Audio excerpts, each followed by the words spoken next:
जो हमारे उत्तराखंड के इंचार्ज जनरल सेक्रेटरी हैं और फॉर्मर मिनिस्टर हैं, अपनी पूरा आयुष्य उन्होंने जनता के सेवा में लगाई है और कांग्रेस पार्टी के लिए उन्होंने अपना जीवन समर्पित किया है। तो ऐसे नेता आपके इंचार्ज हैं और गणेश गोदियाल जी जो हमारे पीसीसी प्रेसिडेंट हैं, यशपाल आर्या जी सीएलपी लीडर, हरक सिंह रावत जी, करण महाराज जी, गुरदीप सप्पल जी, काजी निजामुद्दीन जी, प्रकाश जोशी जी, सुमित रदेश जी जो लोकल एमएलए हैं, जिनके इलाके में ये बहुत बड़ा जलसा हो रहा है, भुवन कापेड़ी, संजीव आर्या जी, मनोज यादव जी, सुरेंद्र शर्मा जी, राहुल दिमवाल जी और गोविंद पिष्ट शहर अध्यक्ष और यहाँ पर पधारे हुए मेरे भाइयों बहनों, किसान भाइयों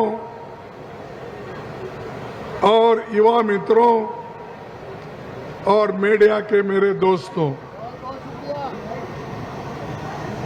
मैं बहुत दिन के बाद उत्तराखंड आया हूं। मैं पहले नैनीताल को 1973 में 1973 में पंतनगर में जो यूनिवर्सिटी है वो देखने के लिए आया था। उस वक्त मैं एमएलए था।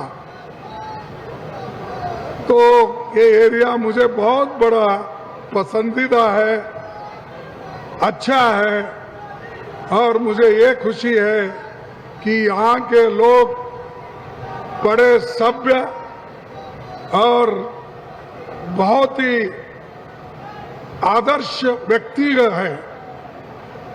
मैं हर जगह जाता हूँ जब हमारी चुनाव का सभा हो या पार्टी की सभा हो, वो भीड़ में एक दूसरे को खिसकते ही चले जाते हैं, लेकिन मैं आज देखा इस गांव में और उत्तराखंड के खास इस हल्दिया जो नगर में बहुत डिसिप्लिन के साथ हमारे कांग्रेस के वर्कर और आम जनता बैठी है, इसलिए आप तमाम लोगों को मैं धन्यवाद अर्पित करता हूं।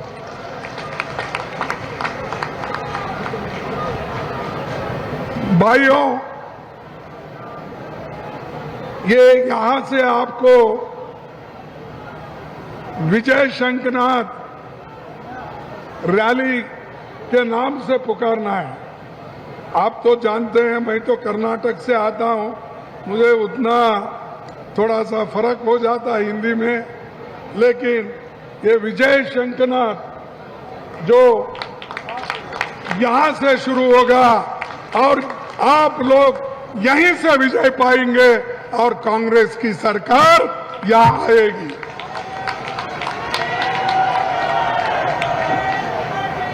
साथियों, ये देवभूमि के नाम से जाना जाता है। और ये एक पवन धरती है, उसे मैं नमन करता हूं। और वीरों की भूमि है, इसीलिए यहां नमन करता हूं।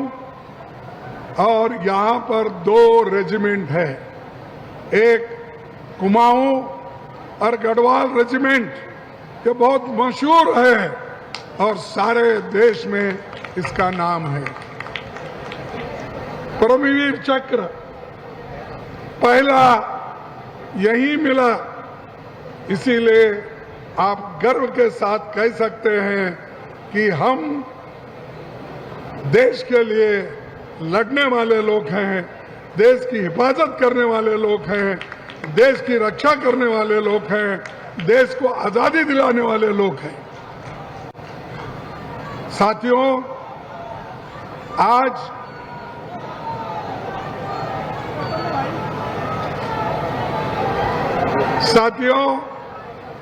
आज का दिन बड़ा पवित्र है। क्यों है? अरे जरा चुप बैठो भाई, जरा खामोश। आज का दिन पवित्र है। क्यों पवित्र है? बोलिए। आज महात्मा गांधी जी ने क्विट इंडिया मूवमेंट का आवाज उठाया 1942 में, वो आज ही का दिन है। और आज ही के दिन यहां पर इतनी बड़ी जलसा हो रही है, ये हम लिए बड़ी खुशी की बात है और गर्व की बात है। और क्विट इंडिया मूवमेंट जो कांग्रेस पार्टी ने शुरू की, उसके लिए देश को आजादी मिला। अब इधर इधर ये आरएसएस के लोग, बीजेपी के लोग बहुत बातें करते हैं। एक चुप बैठो, एक खामोश बैठो, सुनो। कौन है ये?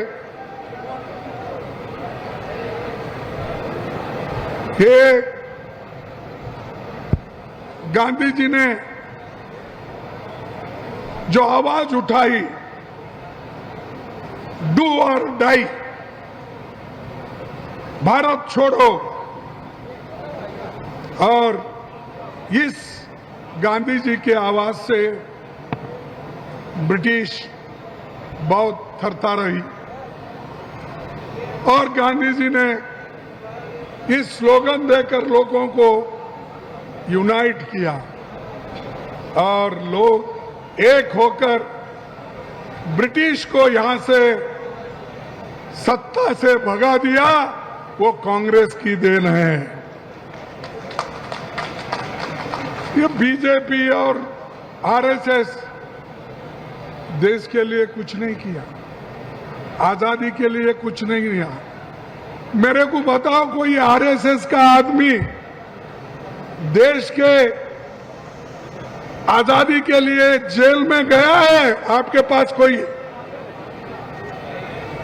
बीजेपी के चेले गए हैं? अगर गई भी है तो वो लोग ऐसे होंगे जो कांग्रेस में रह के उधर भाग गए होंगे। लेकिन असल बीजेपी का आदमी कोई भी इस मूवमेंट में हिस्सा नहीं लिया। अरे ये इतिहास है तुम्हारा। और हमको हमेशा सिखाते हैं देशभक्ति। अरे देशभक्त तो असल हम हैं, तुम सब भगोड़े हैं।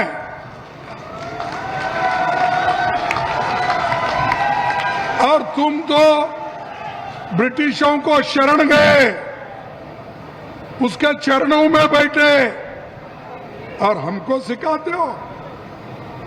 इसीलिए कांग्रेस की फौज जो है, कांग्रेस के नेता लोग, कांग्रेस के कार्यकर्ता किसी से भी डरने वाले नहीं है और उनको कोई डरा भी नहीं सकता।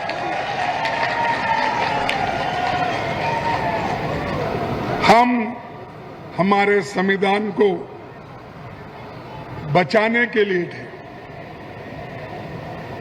हम जो काम कर रहे देश के हित में कर रहे हैं, लोकतंत्र को बचाने के लिए कर रहे हैं। दलितों की हिफाजत के लिए, महिलाओं की हिफाजत के लिए, विद्यार्थियों की सुरक्षा के लिए हम काम कर रहे हैं। और नौजवान लोग जो आज हमारे साथ जुड़ रहे हैं, वो देश की रक्षा करने के लिए जुड़ रहे हैं, उनका हम स्वागत करते हैं। राहुल गांधी जी कन्याकुमारी से लेकर कश्मीर तक पैदल चले, किनके लिए? इस देश के संविधान को बचाने के लिए। उन्होंने युवाओं के लिए बहुत कुछ काम किया, कर रहे हैं, लेकिन मेरे को ऐसा कोई नेता बताओ बीजेपी में जो नरेंद्र मोदी हो, शाह हो और उनके कोई चेले हो, कोई देश के लिए, गरीबों से मिलने के लिए, किसानों से मिलने के लिए, विद्यार्थियों से मिलने के लिए कहीं गया है, कहीं चला है? अगर चला है तो एक ही व्यक्ति चला है, वो है राहुल गांधी।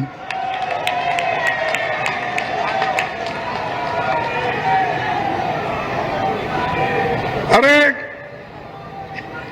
बेटियों को पढ़ाने के लिए, लोकतंत्र को बचाने के लिए आज हमने जो काम किया और अभी भी करना चाहते हैं, तो मैं आपसे विनती करता हूं कि आप मजबूत बने, डरो मत। अगर डरे तो मरे, डरना नहीं। और यहां के लोग तो कोई डरपूक नहीं, देश को बचाने वाला बहादुर सैनिक यहां पर है, मजबूत लोग यहां के लोग हैं, तो डरने का सवाल ही नहीं। ऐसे कई बीजेपी के कार्यकर्ता आएंगे, चीफ मिनिस्टर आएंगे जाएंगे, लेकिन यहाँ के लोग डर के, झुक के कभी काम करने वाले नहीं है। वो सिर्फ झुकेंगे तो देश के लिए झुकेंगे, देश के लिए काम करेंगे। और दोस्तों, अनएम्प्लॉयमेंट इतना बढ़ रहा है, और अनएम्प्लॉयमेंट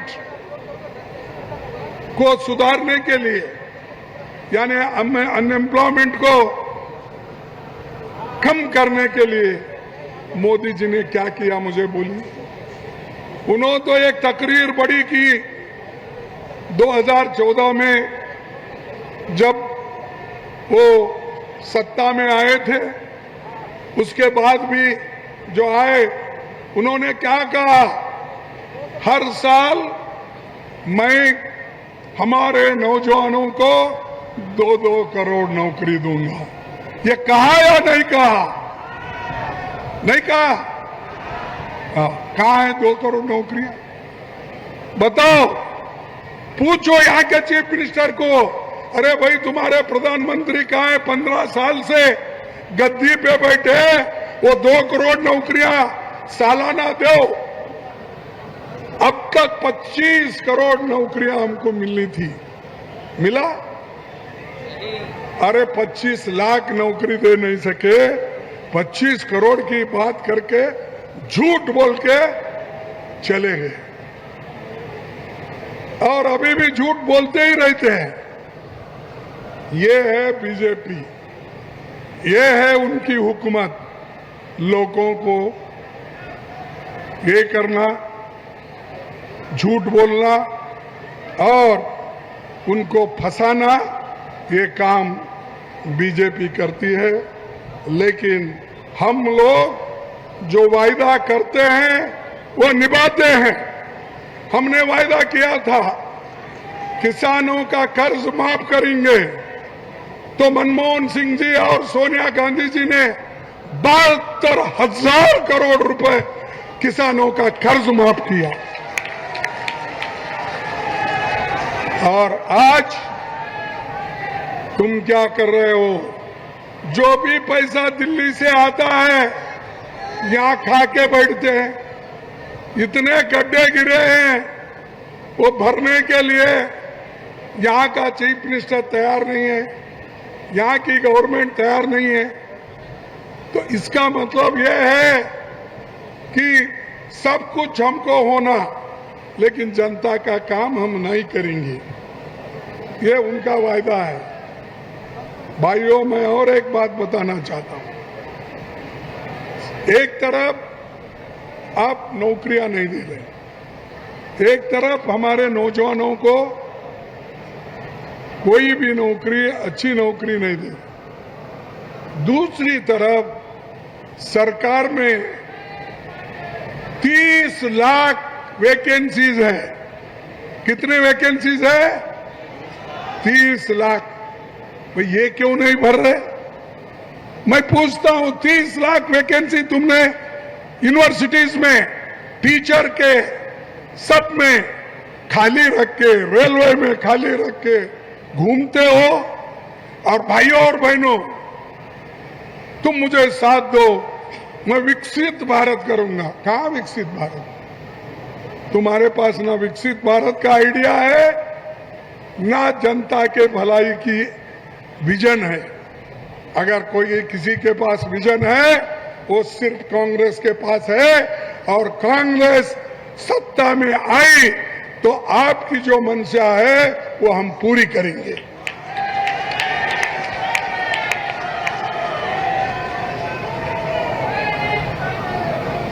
और करप्शन इतना बढ़ गया है, ये लोग बहुत बोलते थे कांग्रेस वैसा है ऐसा।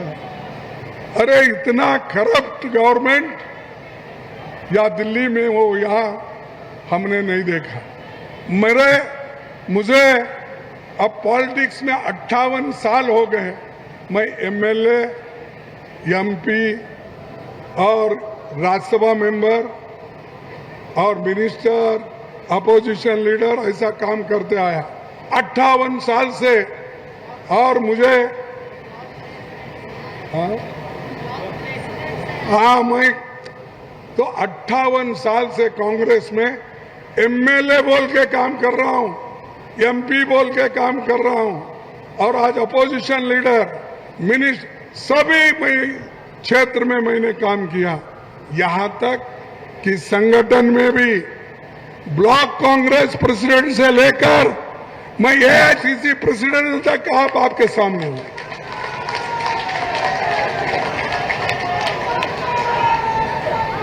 हम यूं ही नहीं आए, हम लड़ते लड़ते आए। एक के ऊपर सीढ़ियां चढ़ते चढ़ते आज ऊपर आए हैं। लेकिन ये लोग जिसको करप्ट बोलते हैं,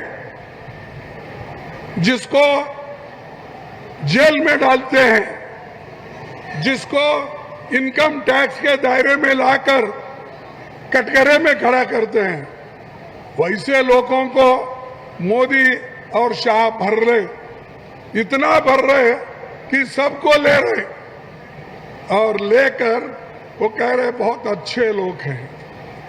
तो एक बड़ी वॉशिंग मशीन रही थी ना, मालूम है ना आपको? तो बड़े वॉशिंग मशीन में जैसा कपड़ा हम डालकर क्लीन कर लेते हैं, वैसा शाह और मोदी ने जो गंदे लोग थे, जो करप्ट लोग थे, उनको अपने वॉशिंग मशीन में डाल के ये क्लीन है बोल के उठा लेके गले लगा ले।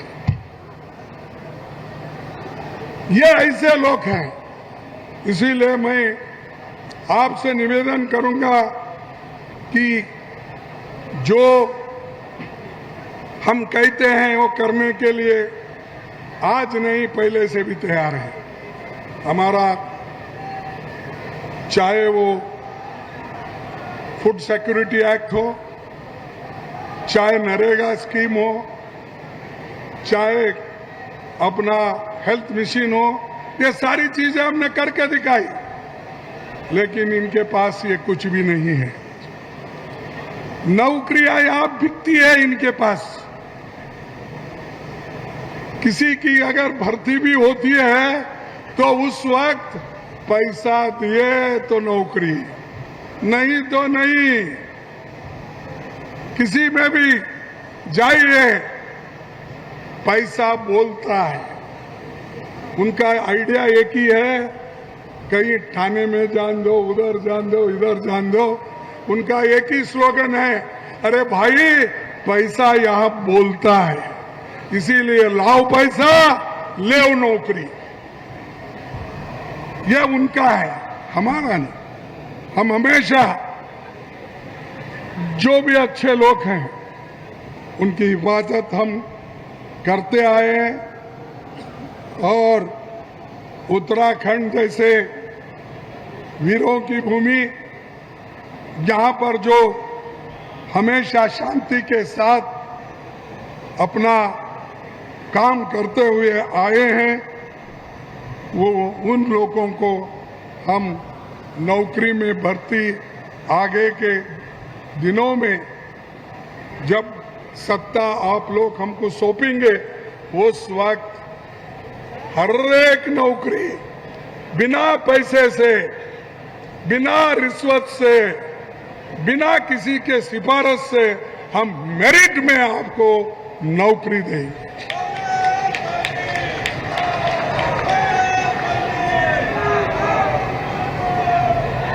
अरे इतने उत्तराखंड के हमारे लोग इतने होशियार हैं कि वो आज जितने भी सेक्रेटरिएट में सेक्रेटरीज होके बैठे हैं, बहुत से जगह वो सब देन उत्तराखंड के लोगों की है।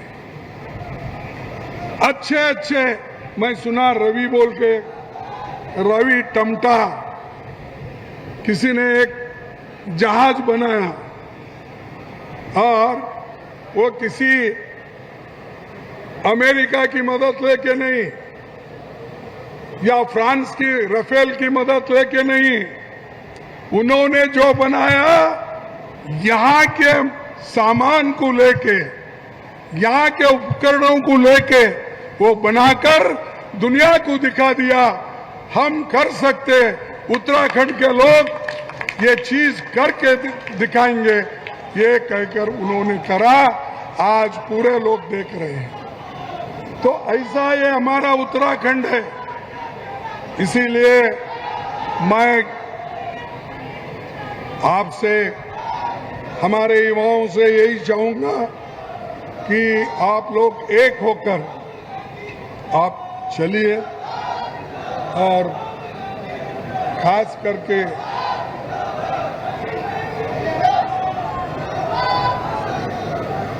करके जो दिल्ली में जंतर मंतर पे घटना हुई, आप जानते हैं, वहां के विद्यार्थी छात्र क्या चाहते थे? वो यही चाहते थे, भाई पेपर लीक हो रहे बार बार, और बार बार जब पेपर लीक होते हैं हम लोग परेशान होते हैं। इसीलिए आप जो पेपर लीक करते हैं उन पर एक्शन लो, यह उनका कहना था। लेकिन शाहद और मोदी जी ने क्या करा? उनके ऊपर पैलेट गन चलाया, उनके ऊपर गैस छोड़ दिया, उनको लाठी चार्ज किया, लाठी में करंट लगाकर विद्यार्थियों को मारने की कोशिश की, लाठी में कीले लगाकर वो मारे। हमारी छात्राएं, लड़कियां, उनको घसीटकर ले गए पुलिस। और मैं नहीं सुना, कभी भी देखा नहीं कि जो लोग अपने बच्चों को जैसा संभालते हैं, यहां पर छात्रों को उन्होंने संभालने के बजाय उनको घसीटते लाए, और यहां तक कि उनको इतने अभद्र शब्द से गालियां दी। लेकिन मोदी जी ने क्या किया? मोदी जी ने बोला कि जो भी गड़बड़ हो रहा है, शाह आप इसको कंट्रोल करो, नहीं तो हमारी कुर्सी चले जाएंगी, हम दोनों बेकार हो जाएंगे, हमको लोग जेल में डालेंगे। इसीलिए हमारे शाह साहब क्या किए?